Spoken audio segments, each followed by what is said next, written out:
Hi, my name is Cristina Ponte and I just finished my PhD at João Eurico Fonseca's lab here at the Instituto de Medicina Molecular.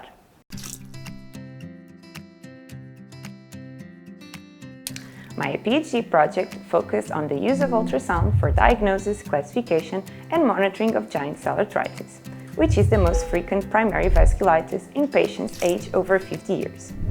It is usually characterized by headache, visual disturbances, jaw claudication and increase in the inflammatory markers, CRP and ESR. It is considered a clinical emergency given it can lead to blindness if left untreated. However, standard treatment with high doses of glucocorticoids can lead to significant adverse events. For that reason, it is easy to understand that the correct diagnosis and monitoring in this disease is essential. For many years, temporal artery biopsy has been considered the gold standard for diagnosing patients with giant cell arteritis. However, it is still an invasive technique with low sensitivity, it can be as low as 40%. That is why, particularly in the last 2 decades, ultrasound of the temporal and axillary arteries has become an alternative diagnostic method by observing the presence of a dark thickening of the arterial wall surrounding the artery called the halo sign. With that being said, the general aim of my PhD was to analyze the role of ultrasound in the diagnosis, classification and monitoring of giant cell arteritis.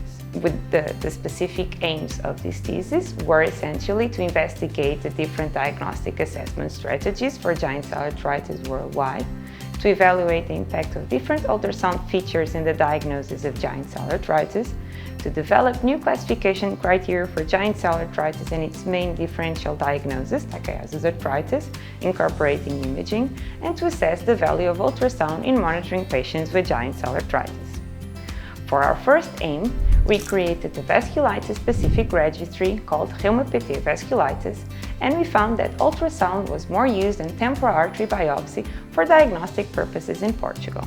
However, when we analyzed an international cohort of patients with giant cell arteritis retrieved from the TCVAS study, which means Diagnostic and Classification Criteria in Vasculitis, and which essentially included 26 countries from 4 different continents, the temporal artery biopsy proved to still be the most used method worldwide. For our second aim, we found that the presence of bilateral halo sign in the temporal and axillary arteries on ultrasound, as well as a greater wall thickening, increased the diagnostic probability of having a patient with giant cell arteritis. Therefore, we created a diagnostic algorithm based on literature revision and these ultrasound findings. We also created new classification criteria for giant cell arteritis and Takayasu arteritis, which included several imaging patterns, including temporal artery ultrasound.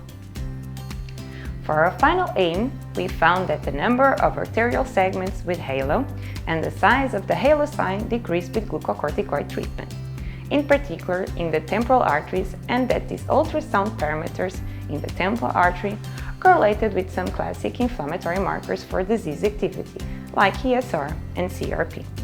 In summary, our work will have future implications on how we diagnose and monitor the therapeutic response in patients with giant cell arteritis, as well as on how we include these patients in trials, therefore improving their treatment.